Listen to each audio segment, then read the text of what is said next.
I don't ever slow up, no I don't take shit. I got no love for the fakeness. If you wanna play tough and wanna hate this, I'll always show up. I don't ever slow up. Okay, so what we're going to do first is just look at the input sheet.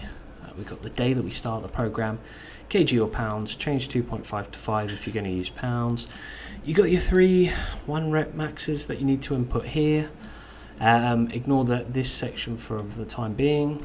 It's split into 3 phases, this program. First 2 weeks is definitely volume hypertrophy focused. The next 2 weeks is definitely more about max strength and intensity. And the final 2 weeks is about peaking and power for your new 1 rep max chasing. Now this is the RPE scale that I use, it's my own one. I only go from 6 to 10, I think that's all you need to know for powerlifting in this program. And it's all written there, it's very straightforward. So there we go, let's go to week 1. Now week 1, most of the training outside of the core lifts will be in a 6 to 7 range of the RPE. So you've got 3 to 4 reps left in the tank. You're not training each set to failure, okay? Don't do that, because by the time you get to week 4 you're going to be too tired and you're going to be fatigued, so don't do that. Okay, here's the exercises. Don't forget to warm up. This is set times rep. This column we have the weight that we're going to lift. This is the reps that we're going to lift for each set, and this is the RPE and percentage of 1 rep max column. So those columns remain consistent from week 1 to week 5. Not much else to explain. To be honest, you can choose from this highlighted cell here. It currently says 45-degree back extension, but there's a drop down option that you can also choose the GHD back extension machine if you prefer that. Competition bench, comp is short for competition bench press. That's the setup that you'd use for a meet, close grip, wide grip, neutral, heels up, heels down, big arch, small arch, whatever, however you set up. Close grip pendulum rows are not barbell rows, they are different. If you don't know what pendulum rows are, Google it, YouTube it, there's probably a trillion videos about it, so you can always find information on that. Raised heel goblet squat, great exercise for a conditioning week and some weighted crunches. I changed this from barbell bench press on day 3 to dumbbell bench press. I'm a massive fan of dumbbell bench pressing. You get more range of motion. It's a great way to unlock a plateau on a bench press by doing more dumbbell work. Got your pec flies, your single leg dumbbell RDL, that's a Romanian deadlift, and then some core training for the hanging leg raises. Back squat, competition, deadlift, and the final day, strict barbell press. Make sure it's strict, not push press whenever you do that. Got some weighted elbow planks. The S stands for seconds. You do 4 sets of 30 seconds with some weight on your back. So as you can see, mainly for week 1, we are in the RP range of 6 to 7 on majority.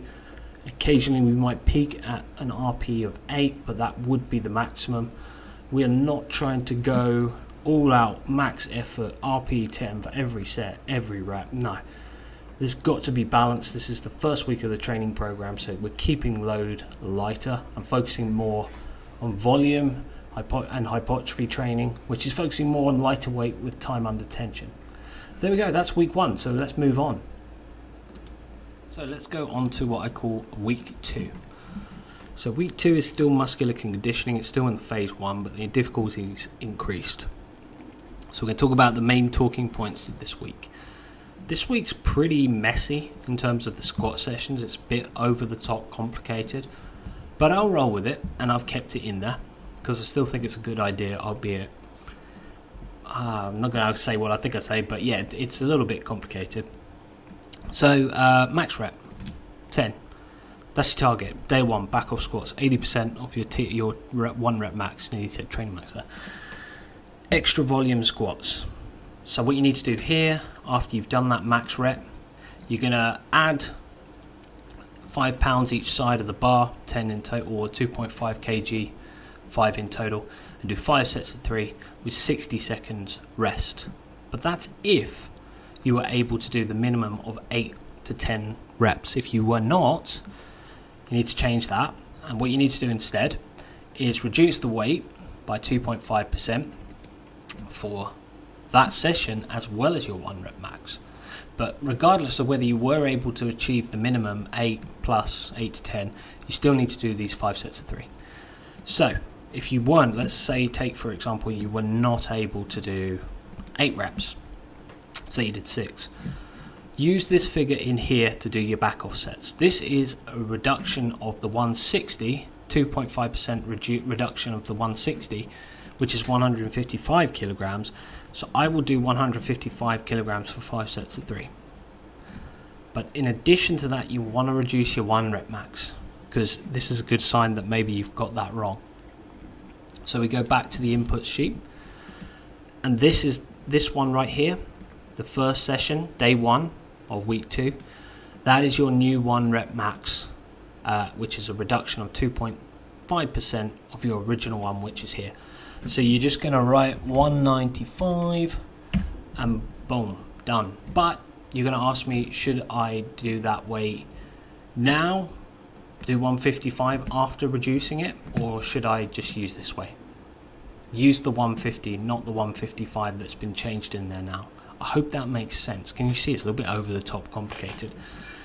So only use the weight, this weight, to do your back offsets of 5 sets of 3, the 150, not 155 in this example. So there we go. That was a lot of mess for very little gains. If I was designing this program myself from scratch, I would not have done all of that, but Jonnie Candito did, so we're going to keep that out of respect. And then we do a deadlift variation for 3 sets of 5 to 6 reps. You've got a drop down list here. You can change that week by week, or you can keep it consistent throughout the program. Up to you. Let's say this one. Then you got your 2 optionals. Okay, session 2, competition bench. We've already talked about all this before. The rep schemes are there. Everything looks pretty straightforward. RPEs are there, all pretty self-explanatory. Session 2, squats. Again, back max rep. Yikes, not fun. Alright, so now you can see we used a different amount than what we would have had before. It would have been more than this if we had kept our original 1 rep max that we stated in week 1, but we've now changed that. So you're going to do that, and you can do some back off squats. You're going to reduce the weight by 10 pounds or 5 kg and then proceed. If you were able to complete 10 reps, you can do 10 sets of 3, 60-second rep. 8 to 9, you can do 8 sets of 3. 7, you're going to do 5 sets of 3. If you were not able to, if you completed less than 7 reps, you're going to skip the back offset completely, and you're going to go back and reduce your 1 rep max more. So go back to the inputs. Now you can see week 2, day 2. We're going to take our new max, which is now going to be 190. So we're going to reduce it by another 2.5%. Yikes, we're getting there. So you've now reduced your training your squat 1 rep max by quite a substantial amount. Now you're going to ask me, is this most likely going to happen to me? No, not if you were sensible in choosing your squat 1 rep max. You should be able to complete the required amount for both day 1 and day 2 or week 2. But if you put in the wrong amount, you're going to struggle. So anyway, then you're going to do another variation deadlift for 3 sets of 5 to 6. Day 2, the next one, pretty self-explanatory there. This time we've changed to the barbell RDLs. And then we go to the final one. We've got the dumbbell shrugs, great exercise to do. Barbell front squats, we've changed from the goblet squats now. And we'll do some weighted planks for 45 seconds for 3 sets this week. Now, I hope that wasn't too complicated. I hope that was quite clear. I hope so. If you are confused on week 2, just drop me a message and maybe I can clear things up for you. Week 3, this one's a little bit more straightforward. Going to do some back squats, competition deadlift, no accessory lifting. Don't try and do it. Stick to the rules in this program. Then day 2, competition bench press. You're doing the pendlay rows again, barbell RDLs, and again you can choose which one you want to do there. You can see the RPE has gone up now. We're playing from an RPE of 7 to 9. That means 3 reps to 1 rep left in the tank. Back squats, deadlift variation again. You can keep it consistent week by week, or you can change it, as I already mentioned. I also changed this before. Before it was 1 set of 8. I've changed it to 2 sets of 6. And the final day all looks pretty straightforward there. Again, you can see the RPE has gone up for the accessory exercises, and this time we've started to incorporate the incline barbell press. Great exercise to do. Week 4, heavy week. Things are getting heavier. You can see it already by the RPE and the percentages and the rep schemes. Things are starting to go up. Got your deadlift variation, your two optional lifts if you so wish to. I would say as you progress further down this program, you're probably going to skip them by about week 4 and just focus on the main stuff, because it's starting to get heavy now. So here, 90%. This is a little bit confusing, this section here. So we've got 167.5 kilograms for 3 reps. Now when we look at the mass, it says 90% there, but it's actually 90% minus 5 pounds or 2.5 kg. This one is 90%, and the next one is actually 90% plus 2.5 kg or 5 pounds.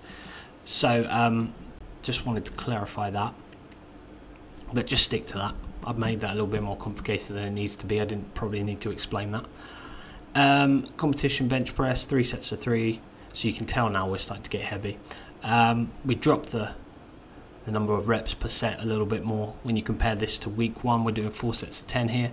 The RPE, we're starting to get closer, even touch on doing an RPE of 10 for some of the accessory lifts. Everything else is pretty straightforward there. I don't really need to explain it anymore. Again, with this one, when we do the 3 sets of 3, or in this case 2 sets of 1 to 3, we do this thing where, if we look at the formula, it's 87.5% of your max for your competition bench press minus 2.5 or minus 5 pounds. Just someone asked me once, why is that not 87.5%? Well, if you look in the formula bar up there, it's actually 87.5% minus 2.5 or 5. Anyway, let's move on. Week 5. Tough week, this one. We're now in the high intensity phase. This is 1 week before we peak, and we do a 1 rep max, chase a 1 rep max in theory. So we've got the back squats, competition deadlifts. This one we're doing 1 set of 1 to 4, 3 sets of 2 to 4 for the competition deadlift. You can see the percentages are quite high now for the back squat, 1 set of 1 to 4, 97.5%. So the first exercise you're going to do on each of these days are actually the main lift, and then you can see the competition deadlift here is 67.5%, 70, 72%. Again, competition bench press, we're going to try and chase that 97.5%, which is really high RPE training here. Now, some people have asked me in the past, they did the first exercise, they found it really taxing. Do they actually need to continue on with these accessory exercises on day 2? My answer, no. If you feel like this 1 set of 1 to 4 reps was a lot, and that took a lot out of you, and you know that you've still got the competition deadlift for 1 set of 1 to 4 reps, and you'd like to save your energy for that, then skip all of these and these and the optional stuff. Just do that.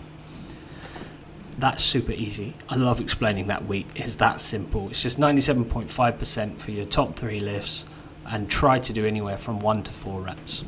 Now, the reason why you need to try to do anywhere from 1 to 4 reps is because that will then move on to week 6 and affect how you approach week 6. Now, as he said, you could do option 1, skip week 6, just use the projected 1 rep max from what you did from the last week. Use your projected max for the next cycle, but take a deload week. Repeat week 1, but skip the last upper workout. Take on the 6th week to actually find your 1 rep max, then either deload or start a new cycle. So let's talk about how to do the projected max. So you can just literally, as he said in the final option, try and chase a new 1 rep max. Some people like to do it like that. Alternatively, you could do a projected max. Now, the projected max is determined on how many reps you did for these ones on week 5. And as you can see there, if you did 2 reps, these would be your new projected maxes. If you did 3, this would be your new projected 1 rep max. If you did 4 reps, these would be your projected 1 rep max for the bench press, the squat, and the competition deadlift. So 2 options with trying to find out, hey, what is my new max? What did I actually get from doing this, in theory, 6-week program? So there we go.